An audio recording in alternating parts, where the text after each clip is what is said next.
And we are back, HonesTEA On Demand, and I am here with Susan Linss, my new girlfriend. Exactly. She's a We're princess. connected now.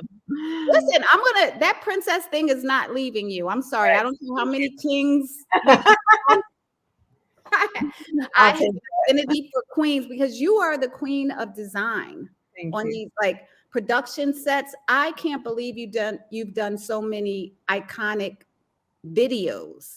So many. I want to hear the dirt on the firm. I used to manage Foxy Brown. Even though she wasn't a part of the firm, people think she was. But I saw somewhere that you worked with Foxy. So give me that story. Yeah, I love Foxy, and I love that firm video was actually that was one for the books. That is a good story. That was a hype video, and we shot that for 1 month. What? Yes. What exactly? It was like a 1 month project, and there were so many elements to it. And the opening shot where the guy jumps out of the building, I blew up the building. I was responsible for Mm. jumping out, blowing up the building. And then I think AZ is in the car in a Mercedes driving in. We're in Brooklyn in the Navy, near the Navy Yard, and I had to buy him. We had to buy a Mercedes, not that car that he was driving, but another one, to gut it and dump it in the East River to show that like he went fly. I mean, it was like a mini movie. This video was like a mini freaking movie, and there were so many locations, there were so many sets we had to build, and it was intense. It was like 1 month of no sleep, building, designing, building, blowing up buildings, hanging people from the 59th Street Bridge. I mean, it was just constant. And they ran over a camera, like actually AZ driving the car. The camera was on the ground. They were filming it, and he ran over a $250,000 camera. Y'all had insurance, right? Insurance. So it was like all, and Connie Orlando, who was producing at that time for Hype too. I don't understand a group that maybe had the one song out. Yes. Spend a month shooting a video. Do you know what kind of budget that sounds like they had to have? Yeah, it was like $1 million. Probably it was probably back then. It was $1 million, I think, or That's maybe. why they ain't a part of a group. It's done. They used the budget on a freaking video. They used the budget on the video. I know. I mean, the song is great. I mean, it was like so. And then it was like En Vogue was in it, and I remember we were shooting one day, like we were shooting En Vogue in this. It was this church uptown that I had to do like all this mirror floor on the staircase. I remember and it was like 100 degrees. It was summer, so it was hot as hell. There was no AC, and she would not get out of the trailer because she didn't like her outfit. Who? So Dawn from En Vogue. I heard she was difficult. She's difficult, and she, it was like 8 hours later. Like, could you imagine, like 8 hours of time? That's so much overtime. That's so much, like, that's going to go longer into the night. And you mean she didn't come out of the trailer for 8 hours? That's why. Where is she? I don't know. And nobody needs to know, because that bitch would have been fired. Get out of my video. Like, see you later. Bye. I'm sorry to call her a bitch. I don't mean it, but bitch, bye. That's what I would have said. Later too. Like, and then we're like, what is going on? Why are we not shooting? Why are we not shooting? Meanwhile, for me, that job was crazy because there were so many different locations. So I had to be where we were shooting, make sure everything was straight. Then I had to go to the next one, make sure that was like, and mind you, there was no cell phones back then. I mean, we had, maybe it just came out. I had the brick, the two-way, and I had the brick that you didn't turn on because they charge you like whatever, a call, you didn't leave your phone on. So I don't know how we got things done, but we did. It was insane. She didn't come out because she was uncomfortable with what? Her outfit? She didn't, but all she wore was what she ended up wearing was black jeans and a black tank. And I don't know that was the outfit, All right.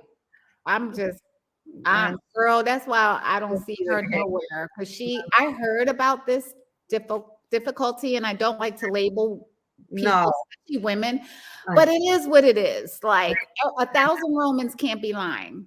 I'm sorry. Okay. Tell me about Mario Winans. I don't want to know what label was that? Was he signed to Jimmy Hinchman then? Oh, that was No, that was Bad Boy. before. Okay, It was Bad Boy. It was Puff. Bad Boy. How did you like working with Mario? He was a sweetheart. He's a flirt, but go ahead. He was a total sweetheart, though. He Yeah. was so sweet to me, total sweet. And there's an interesting bit of trivia on that video. So there's a huge painting of like a B-girl, like behind him when he's like watching the video of his girl or whatever. And it's like a huge, it's like a 20-foot painting, and it's of me because the graffiti artist that I used, he was a famous graffiti artist. I met him one time. I said, listen, this is what I need. We didn't have a lot of time. I said, I need a B girl, like a badass B girl, and a huge 20-foot canvas in red and black. And so he did it of me. Oh, No, I was like, and he didn't even take a photo of me. So it was crazy. He brought it to set. We hung it up. And then the director was Chris Robinson. And Chris took me. He's like, Susan, he's like, come here. And he put me in front of the painting. And he's like, look. And I was like, holy shit, that's me. I was like, I love that. I love it too. I know. I thought it was so sweet. It was like really, it was a great moment. But Mario was great. He was a sweetheart. He was like, yes, he's a flirt, but he's a sweetheart. Total sweetheart.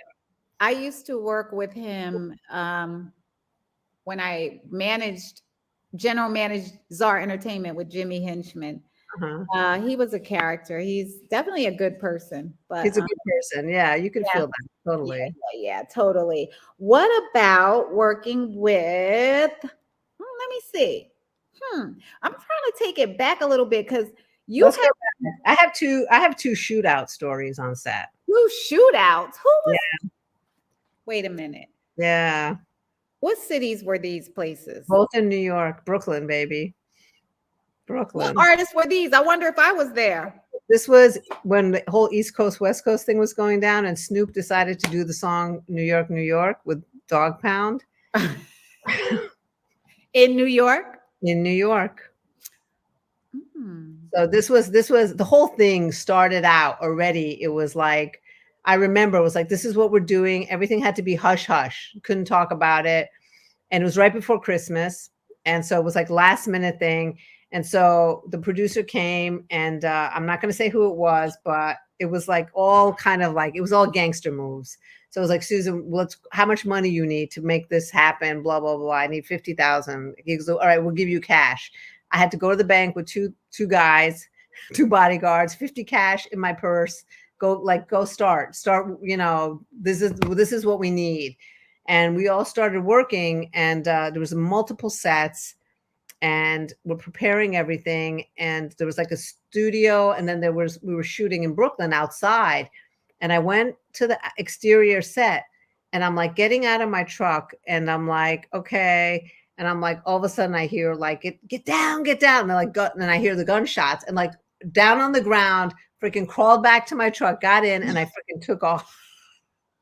And one of my closest friends, who was a big makeup artist, was in the trailer with Snoop. It was like all this crazy thing. They were like accusing her of like setting it up. And she was like me. It was like accusing me. It was like, what? And it was insane. So they took off. They took off in their private jet back to LA. And we shot like this green screen stuff with some dancers and things. And I was like, okay, what's going to happen now? Like, they decided to shoot the rest of the video in LA, but this was the only job that's ever happened. They didn't pay us. But you had the 50K. Well, I already spent it on the sets and everything we were supposed to do. And I felt bad because like I could deal with taking the loss mentally, but I had my whole crew, and it was right before Christmas. I felt really, yeah. They didn't pay you, but did they get the video? They got the video done. Yeah, I just watched it actually. And I remember my father airbrushed a rug for Snoop that with the dog pound, with like the paw print, and it said Snoop on it. It was beautiful. And they took that back with them. Like, this is before I knew they weren't going to pay us. And I remember there was like a video girl, a dancer, that went to Suge's office. It was like Suge, I think they were with Death Row then, and to get paid, and they beat her up. It was like all this drama. It was like serious drama about They this job. beat her up. Yeah, and I was like fighting for my money, and there was no way to get your money. It was like The label, the the parent of Death Row. It was death row. But Death Row had a parent. Yeah, we didn't know. Like none of us knew the producer. Like none of us knew. You know what I mean? It was like you didn't know to call the motherfucking Interscope. Yeah, exactly. And say, you're gonna get an invoice, but that was crazy. Okay. Crazy. And Snoop, you owe my homegirl money. Like, and I love Snoop, and I've worked with him after that too. You told him? Did you tell him? Tell him. I should have said something. It was like later. I know. What was your opportunity? Like, yo, y'all fucked us. After the New York shit, you fucked me good, and my whole team didn't get a check. I know. And he would have opened up his wallet and he said, here. I know. Next time, look. I was young. I was like, no. When you see him next week, I will tell him. Next month, tomorrow. Yes. Tell him Sibrena said you owe me some fucking money. Yep, exactly. My paper. Yeah. And I was like, that was the first time I was like, this is the last time that's happening. No, absolutely. So wait a minute. What's the second? So the second one was ODB, shimmy, shimmy, yeah. Poor shimmy, ODB. Shimmy, yeah, shimmy, shimmy. That was so poor ODB, man. So we shot that video for 3 days. That was after Biggie's One More Chance on a stage in Long Island City at Silver Cup, which like back then was a bougie stage. I know Silver Cup, yeah. Silver Cup, of course. So, Dirty's down there in his dressing room. Like they had to spend, I don't know how much every few hours to keep him liquored up. And, I guess he was smoking and drinking and like he wouldn't come out, to perform. So he wasn't come out till he ready. And then he came out and then he, dropped his pants on set and all that. What? Wait a minute. Dropped his pants with a draw showing or did he draws? Yeah. So, but then what happened was the last day, like he came up in his underwear and it was the last day of shooting. We had like shot almost all the video, but we had some other stuff to get. And Hype was like, come on. And he's like, no, I want my fucking chicken. I told you, I want my fucking chicken. I'm on welfare. My family's on welfare. I want my motherfucking chicken. And we're just like, and then he pulled out a gun. What? And then he started going like this. Like, I want my motherfucking chicken. He goes, I'm going to kill the crew. Kill this motherfucking crew. I'll get my chicken. And I was just like, I wasn't scared at all. I was like, whatever, man. I was like, I just moved my bag over and I was like, Hype, what are we doing? Hype, what are we doing? Like, this was like another day at work. Like, for real. It was like. What did Hype say? Hype was like, he was all calm. Everybody was actually calm. We were all cool as a cucumber. Nobody was scared. We were like, we all grew up in somewhere. Like it was like another day at the office. Another day at the office. I know. Nobody was scared. And then he calmed down, and they just like, they got him his chicken and he was fine. Shut the fuck up. I can't with you. You said yeah, he was good. And then he came out, he did his performance, and then we wrapped it up, He had the munchies. He wanted his motherfucking chicken. I know. He was like, nobody's going home. Nobody's going nowhere until I get my motherfucking chicken. Wait a minute. I don't know what's up with the rappers and their meals. Listen. Don't fuck with a rapper and their meals. You remember Gorilla Black? Yes. Okay, so Gorilla Black, I think we were assigned to Arista. Yes. He comes to New York. We're in Williamsburg. We're like doing this whole press junket. We're underneath the subway. Do you know Roberta McGreeny? She used to be a publicist at like Jive, Arista. Yes. So he would not do any video. He wouldn't do anything. And I was like, what's the problem? No, he wasn't signed to Arista. That's a whole nother person. I'm talking about Mystical. That's a whole nother person. I remember. Gorilla Black was signed to Leote Black was his handler. And I forget where she was. But make a long story short, he wouldn't do something. And he was like, they forgot my per diem. A $40 per diem. This motherfucker is like 500 pounds. So I was like, are you ain't missing a fucking meal? I said, you're not missing a meal. I was so mad that he would not do what we were assigned to do because of per diem. Oops.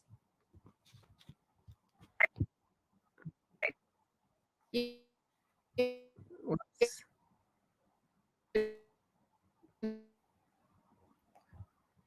You froze for a sec.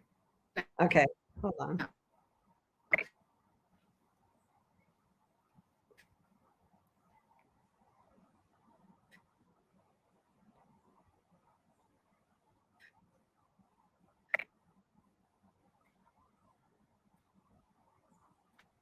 Hold on, you're frozen. Oops.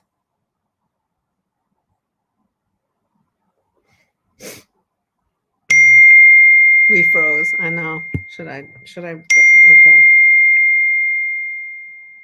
Fixing now. Okay. Okay.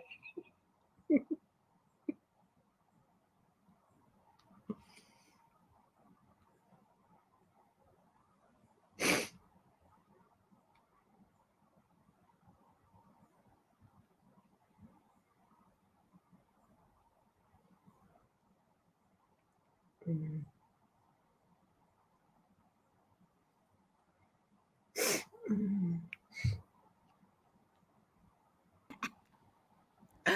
I don't know what happened. There we go. Okay, so the food. That's what we We call got to stop talking about 300-pound rappers it. Right. and rappers in their And chicken their wings, fried chicken wings, because I know what it's like to want to be. Okay. So I guess what we were talking about before my technical difficulties happened, we were just talking about rappers and the shit that we do through a regular day at the office, where there may be guns pulled out. Yes. You might get cussed out. Yes. All in the name of passion. All in the name of passion and music. I know. Yeah, we don't mean any harm. They don't mean any harm. They just want to get shit done, as we say. Right. Tell me about Mobb Deep. Yes, that was my next one. I was thinking I love Mobb Deep. So we did Hell on Earth in the projects. And that was crazy. Whoops, I lost you again.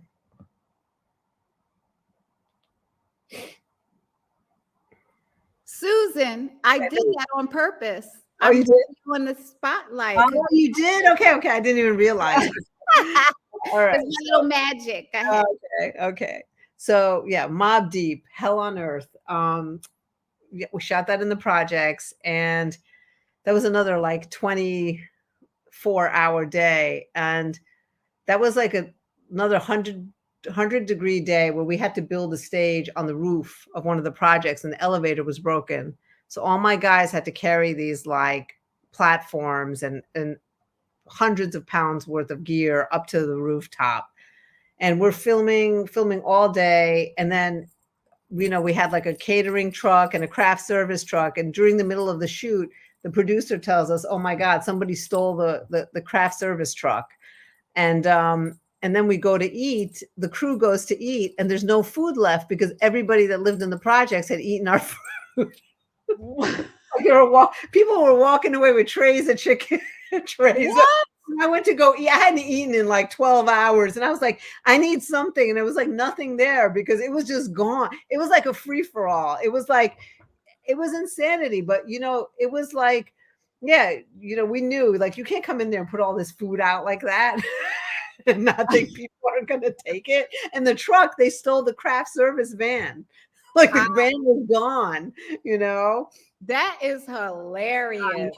I know. So, that was like, and then we were filming all night, and there was like crowds of people, crowd control. And I was never it was never intimidating like that. It was like, we were there to make art, and they knew, and there was a certain respect for the people on the crew because we were working, making it happen, we're creating. So, and if anything, they were like, how can we help? What do you need? What do you need? That sort of thing. So you've got some incredible stories.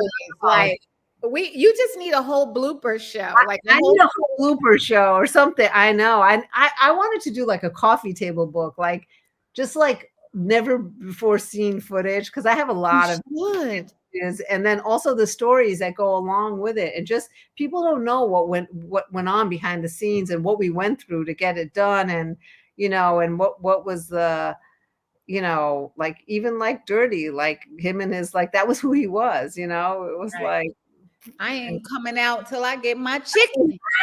Y'all coming- could have got him a food stamp card or whatever. I don't know. Like I know. he said, I gotta feed my family.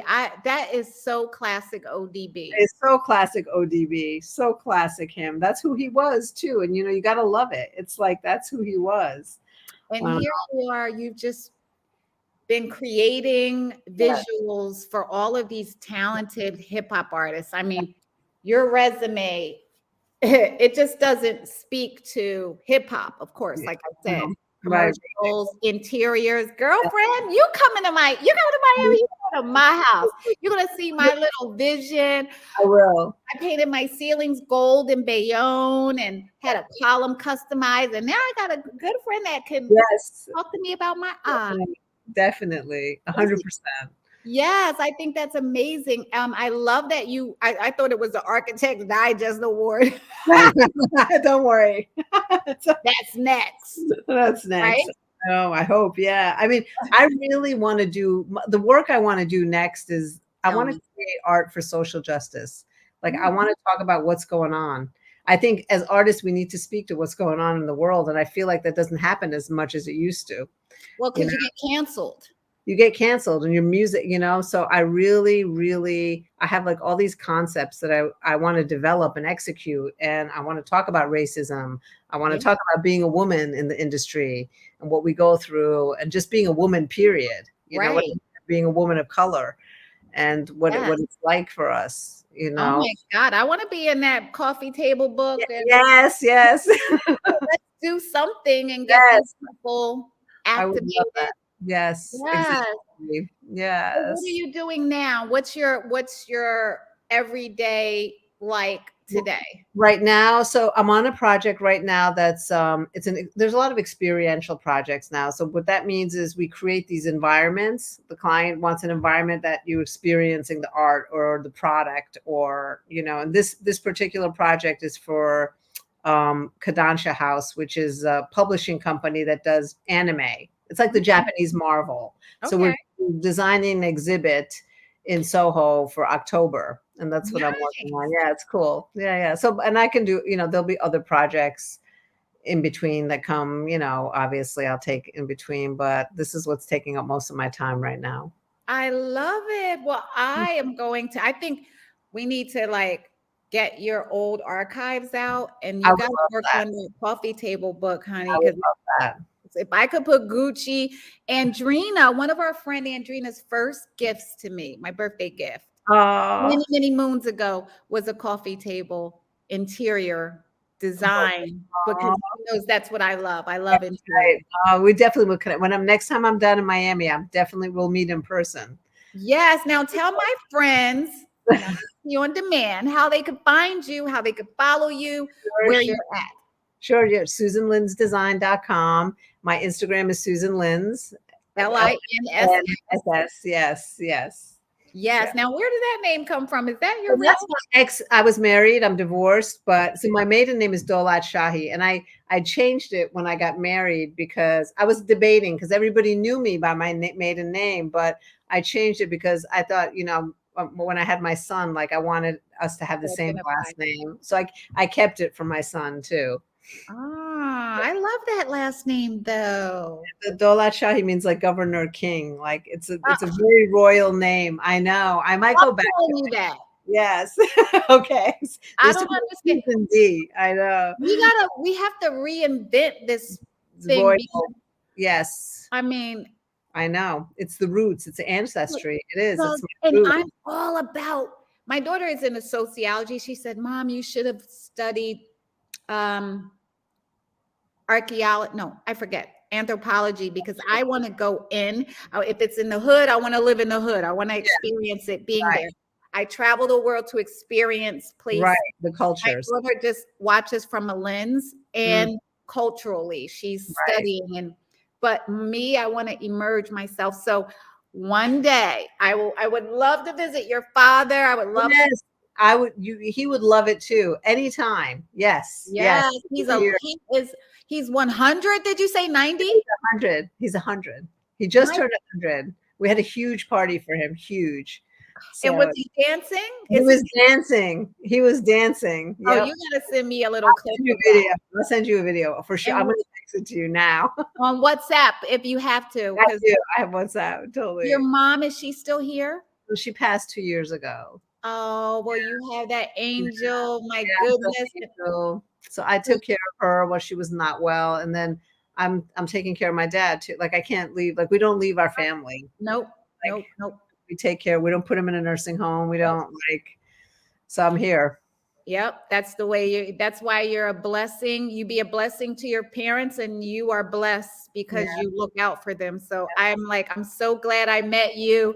And Trina always hooks me up with great girls. Thank you. Thank you. I'm so glad I met you too. Now we are connected. Oh, we are connected, girlfriend. Listen, I have to travel to Chicago in 2 weeks. I'm sending you all my looks because send me. Listen, I'm here with these NFL. It's the women of the NFL, and I'm really going to a conference. But this is a fashion show, so that's amazing. That's I'm amazing. My looks. Okay, thumbs up. Totally. It'll be within a week. Okay. All right, Susan. Thank you for having me. Thank you so much. It was amazing. Thank you for coming on and giving me all the tea about you. I'll send you all the info. We'll definitely, people are going to find you. They can find you at Susan Linss, correct? Yes. And thanks again for spilling that HonesTEA On Demand. Now, Kanye, where you at? Get back to Susan. You need Susan, yay. Take care. Take care. Thank you, Susan. Bye. Bye-bye.